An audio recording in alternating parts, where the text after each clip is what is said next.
Hello, welcome to yet another session of Satish Speaks on Global Trade and Geopolitics, powered by Navatais, an international trade and engagement platform. Yesterday, the Union budget was unveiled by Honorable Finance Minister Nirmala Sitaraman. And what a budget was it! I would like to take this opportunity to talk about what are the opportunities available for exporters, importers, and the people in the international trade. So, you stay tuned. I would like to take you through a set of presentations and helping you understand what it is. In this video, I'm going to first talk about some brief background. Then I'll go to talk about the opportunities for exporters, benefits for exporters, then the benefits or things that have been given in the logistics and supply chain industry. Eventually, it is going to help in the export activities only. And finally, the customs duties, changes in the customs laws that will benefit exporters, importers, or in the people in the international trade. Okay. With much ado, I will start my presentation. Okay. But let's start with a brief background. In 2023, Honorable Honorable Commerce Minister Piyush Goyal set a target for 2 trillion exports. This was primarily because India set a target of 10 trillion GDP, and generally when you look at any country's GDP, 20% of the GDP comes from exports. So they set a good target of 2 trillion exports, and because of which they also introduced the new foreign trade policy in 2023. There's a separate video for that that I've made it, a 5-minute video on what are the elements of the new foreign trade policy for you to understand of that. As part of this 2 trillion exports, 1 trillion has been in the goods, that is merchandise or products exports, and 1 trillion for the services exports. But let's try to understand what is the current position. Now, last year, 2023-24, India's exports of merchandise was 437 billion, which is about 560 billion lesser than the target. And our services has been about 340 billion, which is less than about $640 billion, right? Now, our overall trade has been 776. So our target is 2 trillion. So which means a lot of activities needs to be happened in order to generate more profits or more exports. First thing. Second thing, if you also look at the imports perspective, India's merchandise imports has been about $680 billion, whereas the services exports has been $180 billion. Now, $670 billion imports is big, and it is hitting our revenue, our GDP or our country's economy hard.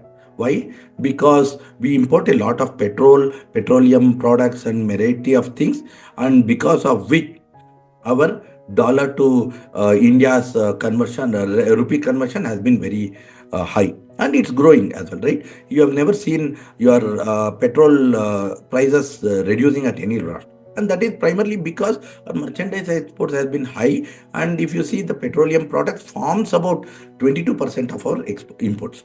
Okay. So now in order to improve our trade balance, okay, so the trade deficit, a variety of activities needs to be done. And I'll not go into details what departments are doing, governments are doing in order to do that. But in today's talk, I'm going to concentrate primarily on the activities or the benefits that has been offered in the Union Budget 2025, and we'll understand how it's going to help in achieving these targets. Okay. So first, as I mentioned, we'll talk about benefits for exporters, infrastructure and logistics related benefits, that is the supply chain activities and all, and then custom related benefits. First, we'll start with the benefits to exporters. The first thing is in the new budget, what they have mentioned is exports have become the fourth engine of development. So now they are going to give more prominence towards export activities. and lot of activities are going to be done alongside activities that is been designed for MSMEs, agriculture sector and the investment sector. And so to start with what they've done, for well-run exporter MSMEs, the term loans up to 20 crore is being offered, which means when we say well-run exporters, I assume you know that there is a concept called as status, exporter status. We have 3-star exporter, 4-star exporter, 5-star exporter. So for some exporters who are doing good businesses, term loans will be given up to 20 crore. Only thing, there's not been correctly mentioned whether it is only for manufacturer exporter, or also even merchant exporter can take benefit of this. Because merchant exporter, the loans, more the export quantity that they can do. Okay. Next is for global capacity centers, capability centers. Now, a lot of activities will be done, or the policies will be built in order to improve GCCs in tier 2 cities. If you see nowadays, GCCs, what is a GCC? GCC is a service export activity where companies, Fortune 500 companies or Fortune 1000 companies, set up their units or outsourced units in India. For example, in the IT industry, they are IT or ITES industries. They have their branch offices in India in order to manage the software development, business process outsourcing, customer cares, knowledge process outsourcing, so on and so forth. So for which they are going to set up. Now, in order to improve opportunities in tier 2 cities like Indore, Hubli, Mangalore, or even Kanpur and many of the other cities, a lot of opportunities of new policies will be set up so that the GCCs will not just stick on to the metro cities, the top cities like Bangalore, Pune, Hyderabad, Mumbai, Delhi, or Noida, or those kind of things, but they also expand themselves into Guwahati, Northeast region. We can also talk about some of the cities in like Ahmedabad, Indore, tier 2 cities of Tamil Nadu, like Madurai, those kind of things. So opportunities will be provided for people to set up their GCCs in this. By this, not only the investments will flow, there will be more profit for these GCCs, as well as there will be more employment generation in the tier 2 cities. Okay, so this is about benefits for exporters. Next, we'll also talk about second thing is the setup of an export promotion mission. Now, what is the benefit of this export promotion mission? Now, here, in order to improve exports, as we said, we have a large trade deficit. Targets will be given to sectoral and ministers. So basically, each sectors and ministries of the government will be given targets to improve exports from their ministries. Okay, this is in addition to what the targets have already been given to embassies, on councils, high commissions, consulates, high honorary consuls, those and so forth, where each sector has been given. So, for example, I would say, Australia or New Zealand, the Indian government is going to now give targets to these high commissions to improve exports from, say, agriculture sector. So their responsibility will be to improve these sectors in those countries and try to replace other countries' exports with India. For example, if High Commission of New Zealand has been given a target of agriculture exports, now they will look at what New Zealand is importing from all other countries like Malaysia, Indonesia, South Africa, or other kinds, and now look at, can India replace those imports from their countries from with respect to from India. Okay, so they will improve those sectors and also these ministries will be given targets and they will have to work towards improving exports from this sector. Now, for this, they are also going to bring in ministries of commerce, the MSME ministry, as well as the finance ministry together to achieve this. However, only one thing I want to note over here is it is not only alone that MSMEs, finance or Ministry of Commerce has to be involved, but also if you see the agriculture ministry, the fisheries, animal husbandry and variety of other ministries also has to be included over here, because If you see, when you see from the export promotion councils under the Ministry of Commerce, each promotion council is attached to one or the other ministries which needs to be used or worked in conjunction in order to improve the export scenario. Then under the export promotion mission, they're also going to improve the export credit system, which means probably in order to improve the exports, they're going to give you a more amount of credits for people to manufacture their products. Further, they will also give support for cross-border factoring. What is cross-border factoring? It is to say effectively provide you support on invoice discounting, which means I've sent my product to say USA, and for that product I'm waiting for the payment to be done, assuming I'm doing on a CIF basis plus amount 2 months or 3 months of waiting period. So for my 4 months of waiting period of my for my money, okay, instead of waiting, what will happen under the cross border factoring? The government or the system will pay you the money in advance with some percentage as deduction, and then so that your cash flow is not stuck anywhere and you will be able to take care of it. And then invoice discounting takes place. Now generally what happens, invoice discounting is currently running at the rate of 0.7% to 1.2%, or sometimes even goes to 1.8 to 2.4%. But I assume because this is going to be a government body, the cross-border invoice discounting percentage will be low. And the next point under the export promotion mission is on building support for non-tariff measures. Tariff measures is what? Where custom duties are applied, where taxes are applied, and other things are applied on your products.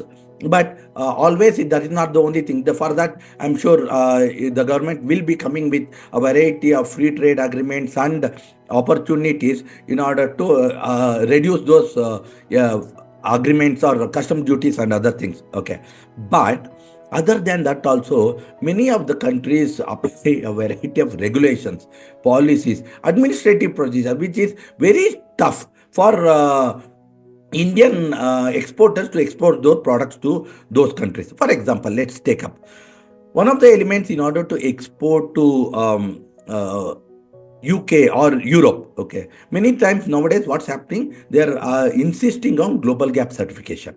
That is one thing. Second thing, okay, many of the countries are not allowing APEDA and laboratories or licensing agencies or certification agencies which are registered under APEDA. So in order to improve, export those products. So what happens? Their regulations, their policies are made so strict so that Indian exports cannot happen to those countries. These the support system will be created in order to reduce this, to identify for which product, where the crises are getting created, what the problems are getting created, and then Indian government is going to tackle that problems and going to reduce those things. This is a beautiful activity which effectively reduces a lot of problems around it. See, it's not that we are not capable of producing quality products. India definitely has good amount of opportunities to produce high quality, graded and export value products. But many countries wantingly or unwantingly put in a lot of regulations in order to stop Indian exporters to export their products to those countries. Okay. However, India is going to tackle this, and definitely they are going to work on this. Once that is reduced, we will have a lot of exports, especially in the agriculture industry, in order to improve the export scenario. Okay. Then we'll also talk about the new system called as Bharat Trade Net that is being set up. Now, Bharat Trade Net is going to be unified digital public infrastructure. This trade net is a system that is going to be built in order to take care of variety of trade documentation and financing solutions. The details of Bharat Trade Net is not yet discussed, what it's going to happen, what are the things that they are going to do around it. But on the assumption is, when we talk about trade documentation, for example, we are talking about maybe an unified solution in order to handle the trade documentation, which means all your registrations, certifications, licenses, documentation, everything that you have created for your product, for your companies, for your organization, industry level, packaging level, customer level, all kind of documentation that you do for your product company and other things for your export related activities. Maybe that there will be a single system where you can store everything at one place. Then so which means you don't have to keep submitting the same set of documentation again and again for each and every consignment for activities. Sometimes you require for exporting to Europe, you require something called as REX certification. You'll require phytosanitary certification. You need health certificate, so on and so forth. And you also need GMP certificate, ISO certification. All this documentation may be available at one particular position so that you don't have to do multiple things around it. And then from the Bharat Trade Net, everything is connected, interconnected to ICE Gate, to customs, to banks, to so many and so forth scenarios. This is, I'm just speculating, maybe this is what is the expectation of trade. Second is financing solutions. As you also mentioned, we saw previously, we spoke about factoring, export scenarios, or even ECGC, the export credit guarantee solution, may also come into picture, because export credit guarantee is very much necessary for Indian exporters when you are trying to trade into a new markets, new sectors, because you don't know the buyer correctly. You don't know whether he is a good buyer, he is a bad buyer. So you will need some kind of a support for to take care of your product financing. So whether for the payment guarantee, or even for your production of your materials, you may require money on your purchase order, you may require money on exporting your product on the logistics part, you may require even for buying new machineries in order to serve handle a particular set of orders as such, right? So a many variety of financing solutions will come into picture. Maybe that is what the Bharat Trade Net is going to do. If that comes in, a lot of problems will be resolved. Anyhow, for MSMEs, we already have something like trades and so many things. Maybe that gets integrated with Bharat Trade Net as well. So these are the activities that's available for exporter benefits as well. Now let's look at logistics and supply chain. See, logistics and supply chain activities are very important for an exports scenario. If you see, sometime back, our road networks or infrastructure minister Nitingadkari had mentioned that in order to our India internal roads supply is somewhere between 14 to 22 rupees per kilometer, whereas the world average is 6 rupees per kilometer. Now we need to reduce that rate, right? So a variety of infrastructure is coming. However, for logistics and supply and for exporters, we need to look at what are the benefits that's given in the aviation industry, what benefits that's given in the shipping industry, what benefit that's important in the railway industry, so on and so forth. Right? This is because once the structure is created, the better logistics structure is required. Okay, our logistic cost will come down. Sometimes, if you look at in some places, the logistic cost is almost equal to the product cost itself, whereas it's expected that the logistic cost should be somewhere between 10 to 20% maximum. It should not cross that. However, because our cost of transportation is increasing and we are depending on somebody else's logistics activity, we are losing a lot of dollars, we are losing foreign exchange on those spaces and all. So let's start and understand which all areas, what all benefits are being given. First, post office. Okay. Now, if you look at the India Post, will be transformed into a large public logistics organization. This is a beautiful activity. Until now, we were talking about India Post to be only a courier service, like and postal services and all. But if you see the new foreign trade policy 2023, the Indian Post was transformed like as a foreign courier service as well, because they brought in a concept called foreign post office, which we are also called as the Niryat which where exports can also have been done through the India Post. If you look at it, today's date against DHL, FedEx, India Post is the cheapest of all. Maybe it will take a little more time than DHL's service, but their service is good. The product quality is the activities are good, and cost wise it's very less. Secondly, if you also see in as per the new foreign trade policy, every post office should be part of every district, and also it has to be interconnected. If you know, in the new foreign trade policy, there was also one more element that was brought in, which is the district as export hub. Right. So if a district has to work on its own as an export element, okay, unlike which where we were talking about states as export scenarios, or all policies were being done at the state level. Now everything is going to bring down at the district level. In order to do that at the district level, not every body, every logistics system will be interested in coming in every district. For example, if I say we have good logistics players in Mangalore and Bangalore, but we don't have very good logistic players in Hubli, Belagavi, or Mysore or Gulbarga, those districts. Such, okay, the same way in tier 2 cities of every part of the country. However, if you look at India Post, is available in every district of all the 790 districts of the country, right?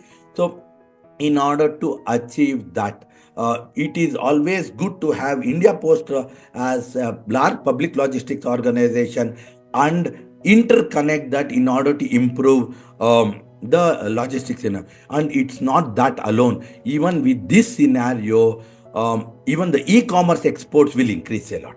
Okay, it's not just the custom exports, even the e-commerce exports will improve in this kind of a scenario. Next, we'll come on the air cargo scenario.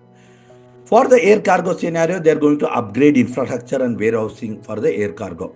So basically, the air cargos will have separate sections or separate policies built for high value perishable horticultural produce like flowers, fruits, vegetables, these are so on and so forth. So in order to improve the scenario. And also in these air cargo scenarios, they will create cargo screening and custom protocols where better opportunities will be there.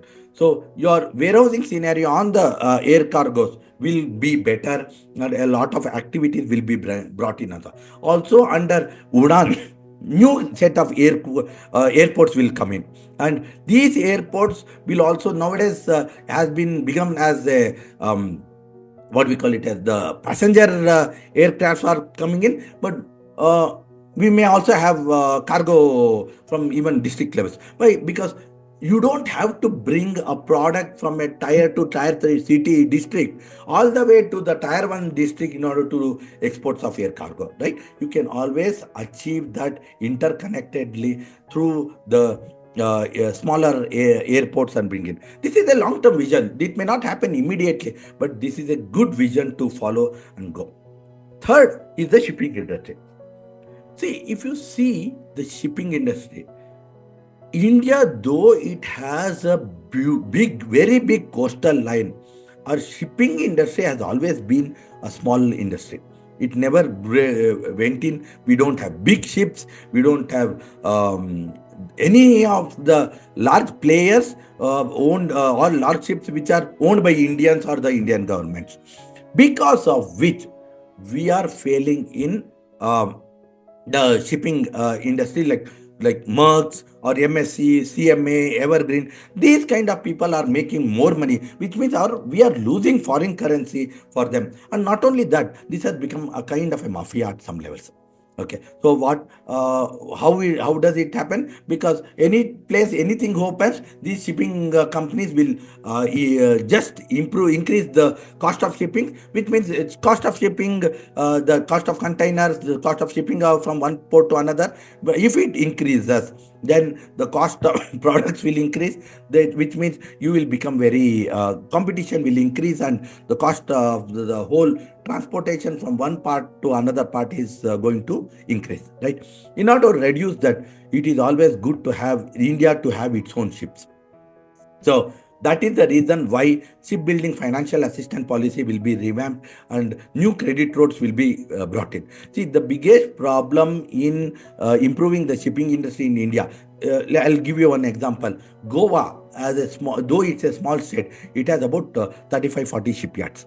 Now, However, even though 35-40 shipyards are there in that state, only the Goa shipyard is very prominent there. Okay, the other yards are not doing great businesses or some. I assume with the last agreement with Russia, I think about 4 ships work is happening in India, MRO work, right? Maintenance, research, repairs, and operations activities are happening in India. One in Cochin shipyard, one in Goa shipyard, maybe one in Chennai as such.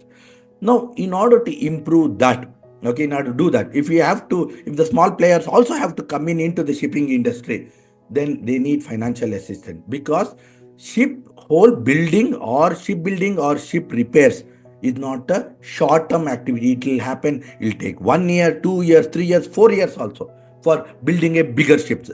Any ship which is of 250 DWT or 25,000 DWT, 10,000 DWT, right? It requires large amount of time, effort, because many of these shipbuilding is something like building a whole industry itself, like building a chemical industry. Shipbuilding has a lot of things inside it, and every product are not standardized. They are done uniquely for that particular ship alone. Okay, like the gears, like the size of the hulls, gears, pipes, a variety of flanges, so many things comes into picture. Now that, in order to improve that, we have to do a lot of activities around it. Okay. Now for this, financial assistance policy is going to come in. If that comes in, India is going to rule, and this is also going to help the Sagarmala projects, which means ports will come into picture, because we have our own ships. Then feeder vessels can be brought in. We can decide which feeder vessel to be brought in, so that not every ship or every port is clogged. Like today's date, if you see, sending products to JNPT is becoming very difficult. Sending products to Mundra has been becoming difficult. So instead of having JNPT, we can always come and get the product to Goa. We can send the product to Karwar port, Mangalore port, Raigad port. So many ports can come in and take over that product. The same way on the eastern part. Instead of Chennai, we can always use Vizag. We can use Vijayawada. Any number of new ports can be brought in and improve. Next is large ship manufacturing can also be included in infrastructure scenario. This means India will own its own large ships. That is the opportunity. So we will compete with MSC. We will compete with Evergreen. Okay, and that is beautiful, and that is great for the country's foreign currency revenues. Okay, so which means we are going to earn more. If I'm not wrong, there was one statement some time ago which said India loses $1 billion at least in these port and ship management activities, because we don't have direct exports, shipping from no large ships major comes to India. Everything goes to Colombo, and all the feeder vessels from our smaller ports will take from here and then go to Colombo, and from there all the loads are happening. That's the reason why the Vadhavan port is coming in near Mumbai. The Vizhinjam port has started in Trivandrum, and the Nicobar will have its own shipping. What we call it as the container hub will be there. Okay, so transshipment hub is going to be happening in these places. So when this transshipment hub happens, there is a good amount of opportunities there. I assume last year's budget spoke about 150,000 crores allotment for Vadhavan port and the Nicobar port, right? So that is going to increase our infrastructure, as well as BCD exemption will be given on raw materials, components, and consumer parts for manufacture of ships for the next 10 years, which means our import duty will be reduced, which means the products will become cheaper. If the parts are become cheaper, then our ships manufacturing will become cheaper. The shipbuilding will become cheaper, which means we can compete with Turkey, we can compete with China, South Korea, and so on and so forth in the shipping industry, which means our exports can now increase. We can send ships to the what we say, the Scandinavian countries, they require a lot of ships, right? The Scandinavian ship countries, the the African countries, we can send ships to Southeast Asian countries. A lot of opportunities can be generated in the shipping industry. Then, and also, they're also going to talk about setting up the shipbuilding clusters. Okay, so additional infrastructure facilities will be created, and skilling done, technology development fund will be done in order to build the entire ecosystem. If you see today, there is only one shipping cluster that is available in India. That is the Konkan Maritime Cluster, which is a set of 2025 MSMEs, which is built in Goa. I think somewhere in near Panji only, or near the port. And this cluster is a cluster of 25 MSMEs which are working towards supporting shipbuilding activities.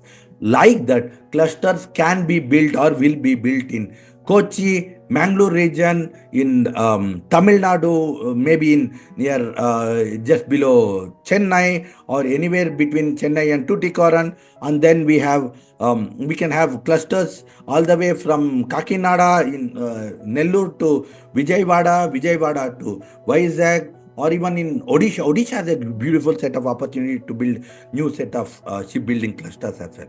So good amount of opportunity is going to come in that.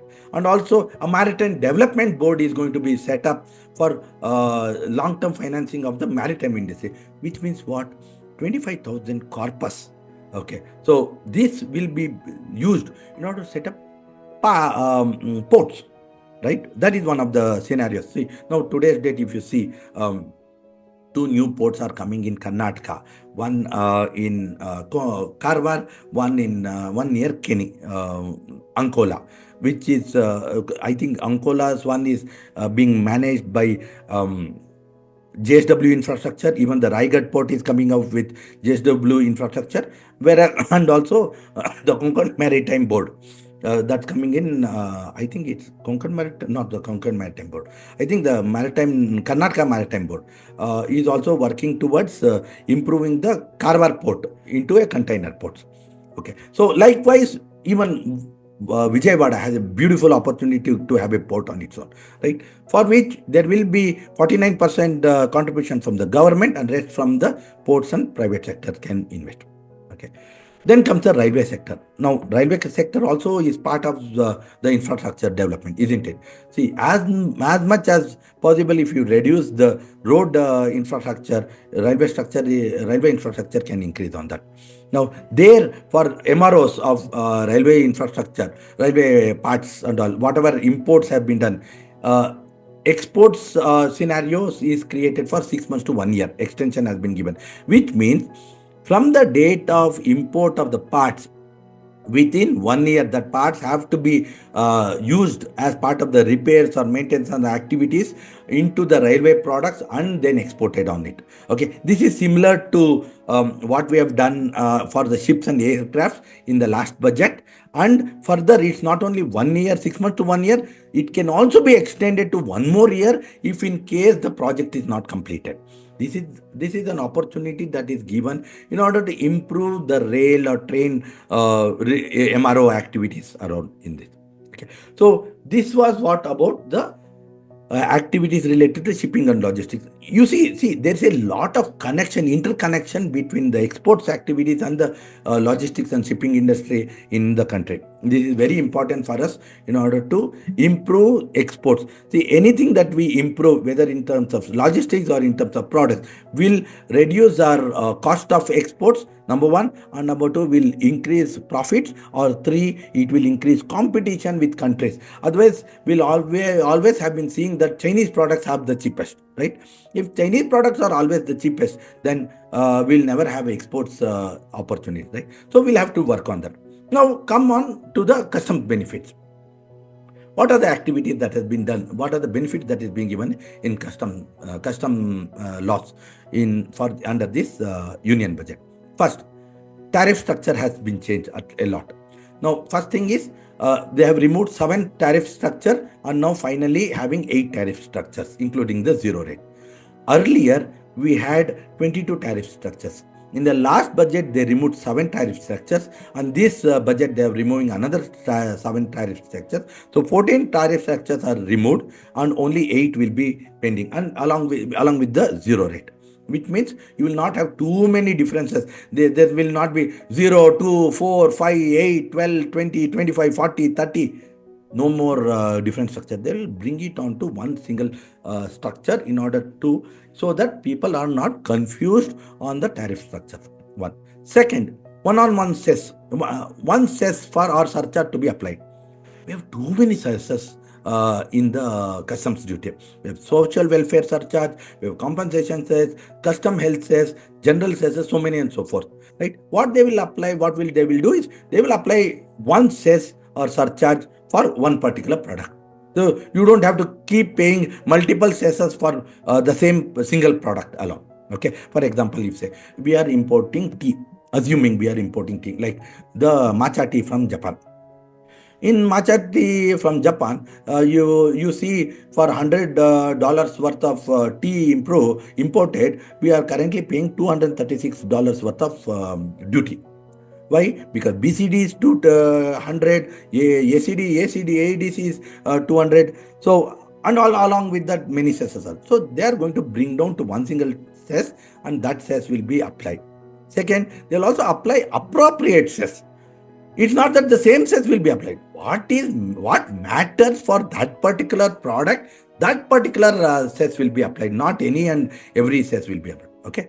Then even the custom laws is going to undergo multiple changes, which means a variety of new sections are being added, subsections are being added, many clauses are being added for each under the sections, provisions are being added, or in some places where clarity is not there, explanation are being added.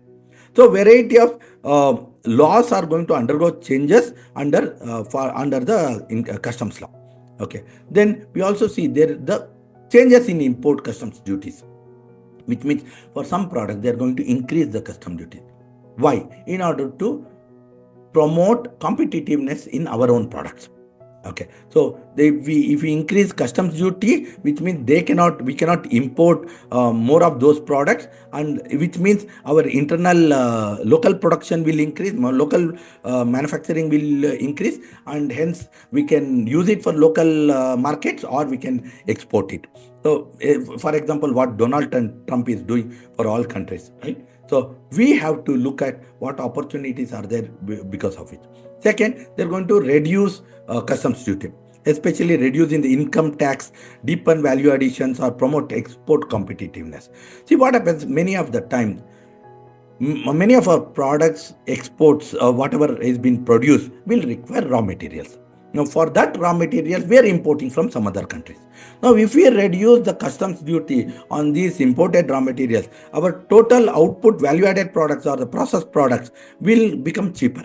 Now, if it becomes cheaper, then the export competitiveness is increasing, so that our product cost will reduce, right? So, for that, we have to reduce the customs duty. Now, if you see, just few days back, Prime Minister Narendra Modi spoke about that India has to build value-added products. We have to improve our manufacturing. We should not just talk about exporting commodities, whether it is agriculture commodity, mining commodities, or any other commodities. India has to become a value-added country.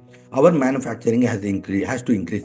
The more the value added we do, the more job generation, employment generation that we do, the more manufacturing opportunities that we get, the more export profits that we are going to make. So we need to do that. So in order to do that, they are going to reduce customs duty. And so in some other cases, they are also going to decrease in tariff rate, either with no change in effective rate or even reduction in effective rate. And finally, there are also change in some of the export duty for some of the products where it was under constraint. Now, let us also look at the trade facilitation measures that they are going to do. First is they are going to increase duration for export. As I also mentioned, for MROs, they increase from 6 months to 1 year. right? And with additional extension of 1 year. The same way for some other products, they are going to increase. Now, one thing. Second, they are going to change the custom rules, the IGCR rails, right, which is the import of goods at concession rate of duty for specified end use, right? For example, we are talking about machineries or some other. Those things will be, there will be changes where for some they are going to remove, or from some they are going to amend it. For example, if I'm not wrong, they were talking about for the lab grown diamonds. Okay, the IGCR rates will be amended. So like that, they are going to happen on some IGCR rates. They are going to change. Okay, now let's understand the sectors where customs duties and tariffs are going to be affected.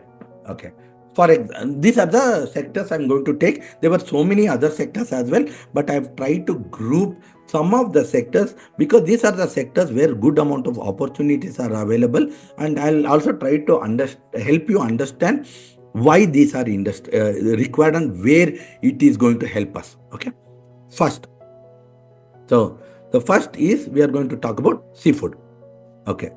Seafood. As of today, our exports are 60,000 crores.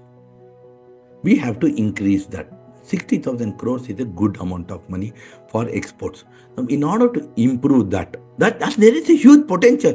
Let's see, a lot of fishes and crustaceans like prawns, crabs, or even what they say, shrimps. They're all getting exported to Southeast Asia, European countries, or so many, and so forth, even Japan and East Asian countries as well. Right? So we have to improve that. Now, that if we have to improve, then we have to improve our fishing activities, which means our exclusive economic zones have to increase.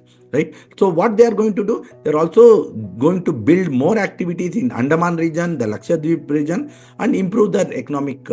Exclusive economic zone means from the land about 100 kilometers, 100 knots, or that area belongs to the country. So in that region, whatever fishing activity is done belongs to the country.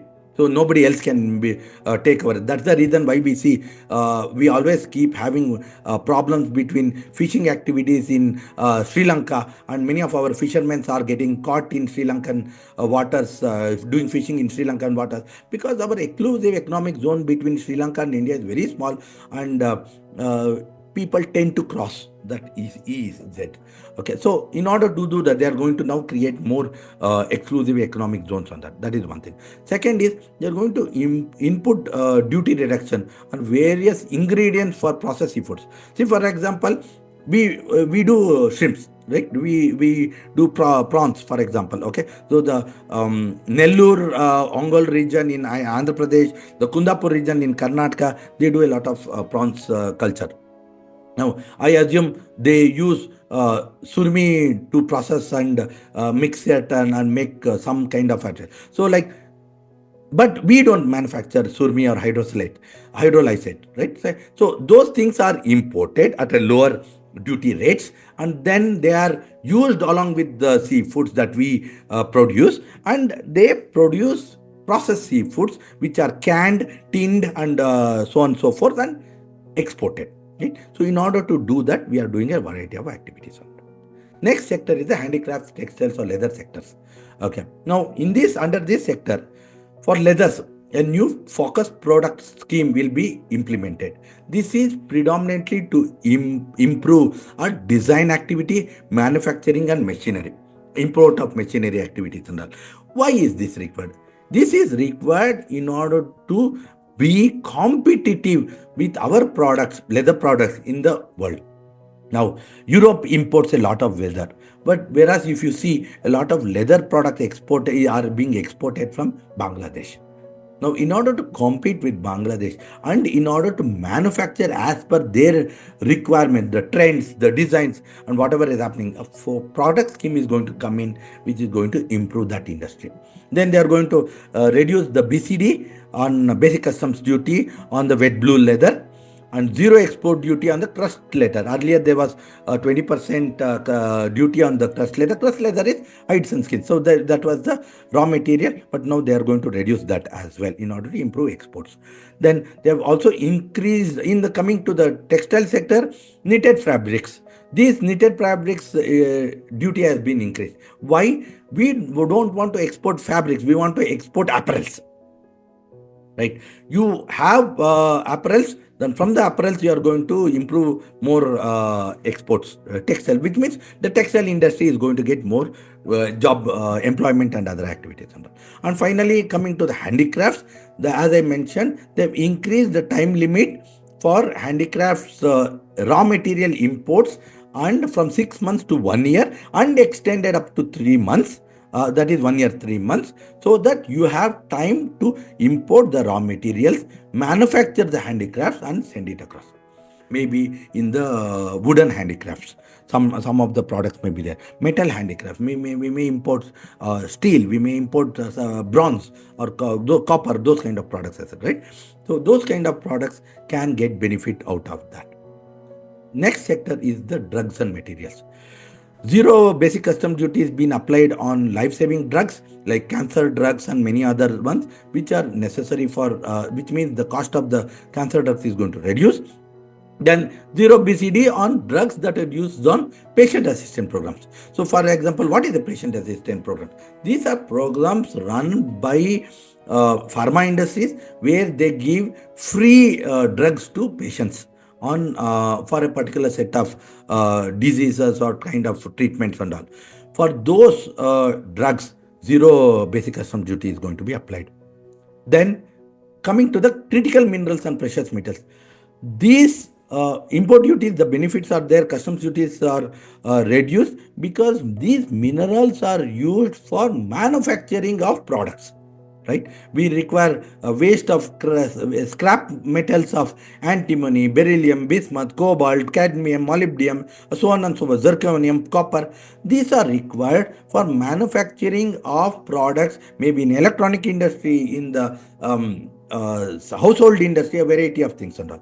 Further, in order to manufacture electronic vehicles, electrical vehicles, we require lithium-ion batteries. So, lithium-ion batteries are imported. Cobalt powders are required. Lead and zinc scrap metals are required. Right. So, for these things, they are reducing the import duty and platinum findings as well. See, if you look at the whole scenario, the whole idea is to reduce the cost of manufacturing so that export competitive is going to increase. Okay. Then is the chemical. Now there is reduced custom tariffs on sorbitol, flavoring essence used in the food industry or drinks and all. Then they have reduced the decreased in tariff rate on certain chemical products on laboratory chemicals, decrease in tariff rate on glycerol and their products as well. Next is the construction and building materials. These are required not only for our own infrastructures, but also to produce materials that can be used for international infrastructure. So they have reduced their duties for marbles and granite, monumental and building stones, tubes and pipe fittings, iron and steel fittings, iron structures, tanks and drums, luminaries, light fittings, so on and so forth. So their duty has been reduced for these sectors. Electronics. This budget has given a lot of prominence to the electronics industry. If you see, in the last 1 year, a lot of opportunities have been increased in perspective of the PLI schemes, product link incentives, DLI schemes, design link incentives. A variety of opportunity has been come, and even if you see, Prime Minister Narendramodi has been talking a lot on this. Minister Ashwin Vaishnav has been talking a lot about this. All and a lot of huge and cry are happening on the electronic space. Everybody is talking about setting up the fab units in India, fabless units in India. We are talking about PCB manufacturing. We are talking about EMS manufacturing. We are also talking about variety of services around the complete electronics ecosystem. However, if you see in today's date, India is a huge importer of electronic parts and electronic components or even electronics devices, etc. For example, if I say India imports somewhere between $12 billion of laptops. Our exports of laptops is just 0.12%. We should increase that, right? So for that, we import a variety of products. They are going to do one by one. I'm sure they are going to promote that. So what they are going to do is they are going to reduce duties on parts and increase duties on the complete product. For example, in the electronic sector, as of this budget, they are going to reduce duty on electronics parts, the TV panel parts, solar panel parts, even switches on that. And they are also increased duty on the total TV panel display, which means we are going to promote TV panel manufacturing in India. So you import panel parts at a reduced price, and then you manufacture the total TV panel in India, and then either you want to use it in the domestic market or in the exports market, you can always use that. And they've also reduced tariffs on importing of smart meters, electronic toys and parts. So which means we want to improve the toys cluster in India. You see, Koppal has a toys cluster in India, right? But not much activities are happening because the cost of production has increased. Now that they're going to reduce the parts, cost of the parts, electronic toy parts, then what happens? The toy manufacturing will happen in India and it gets exported into other countries. So stay tuned for the electronic sector. A lot of changes are happening. India, over period of time, is going to increase its exports in the electronic sector. You see, today's date, we export a lot of iPhones and Android phones, isn't it? So opportunities are there. Next sector is the space sector. We have to improve our space position in the world, right?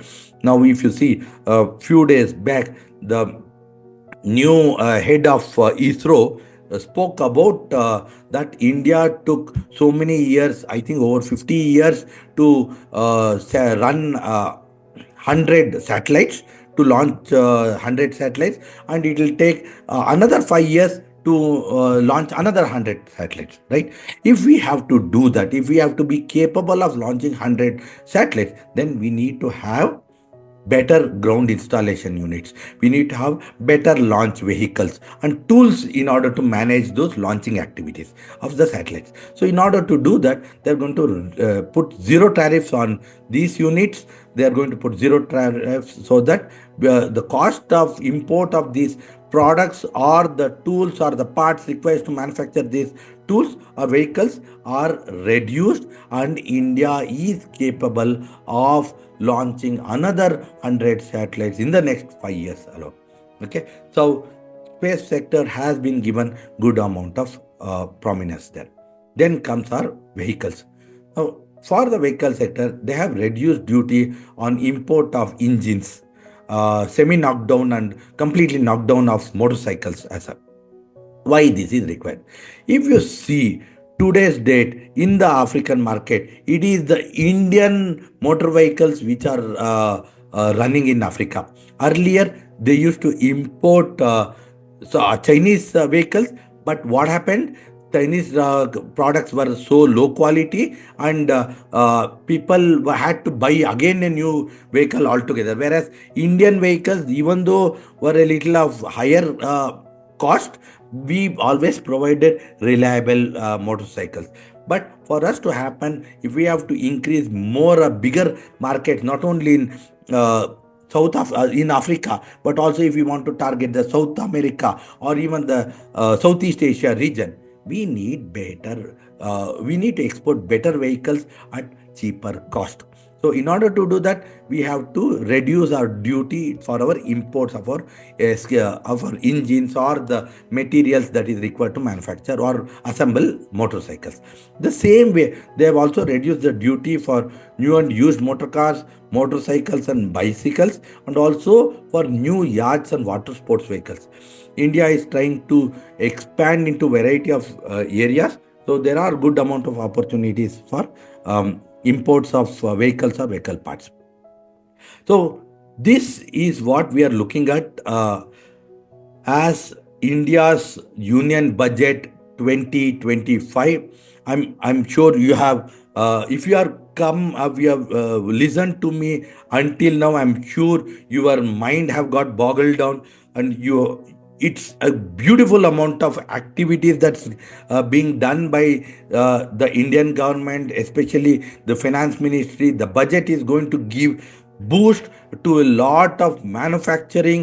It will give boost for a lot of export activities, the infrastructure required for export activities, and the customs duty benefits that's been given is going to help a small exporter, the new exporter, to expand into new regions, new countries, and become more competitive. See, this may not be required as of now. If you see, majority of our exports as of today are to the US, the China, UK. We see for Germany, France, UAE, Netherlands, or even Singapore, right? But if we want to improve our exports to the global south, 136 global south countries, where today's date India has been considered as the global leader for the global south, the global brother, what we call it as the Vishwa Bandhu in these regions, to in order to increase our trade in these countries,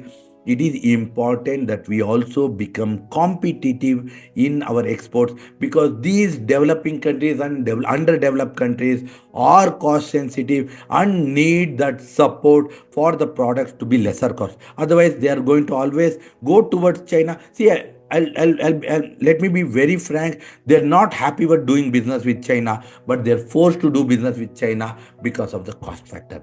So, if India can bring in better set of them, and definitely with this budget, this is possible for Indian businesses to expand into this region. So I wish all exporters, importers, and all the businesses in the international trade are going to take benefit of this union budget and start looking about increasing their exports to the world. With that, before I end this, I request you to like, share, and subscribe this video and to our YouTube channel, and also stay tuned for a variety of news and information, jargons, shorts that we are going to publish to help you understand about international trade and what's happening. And if you want any assistance, please register in our website navatize.com, or download the apps on for iPhone and Android, and give us your requirements. We'll be able to assist you in a variety of facilitation services, marketing services, preparation and documentation services, and help you expand and explore the global trade. With that, this is Satish Kota signing off. Until next video, thank you and bye. Namaste.